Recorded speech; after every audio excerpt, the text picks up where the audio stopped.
Sababbin fina-finan Indiyan Hausa sun shigo shagonmu na Telegram.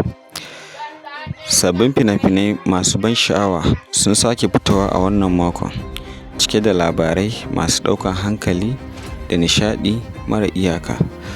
A cikin waɗannan fina-finai za ka samu soyayya mai daɗi amma cike da rikitarwa, rikici, makirci da abubuwan mamaki, tausayi da darussa masu amfani a rayuwa, faɗa, jarumta da gwagwarmaya mai cike da ƙalubale.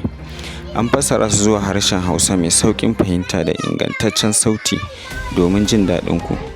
Ga mai buƙatar waɗannan fina-finai ko ma wani fim da yake so ya kalla, tsoho ko sabo, zai iya tuntuɓar mu a Telegram ko manhajar WhatsApp a wannan lambar wayar da yake jikin wannan bidiyo domin samun su. Sai kun zo, muna maraba da ku.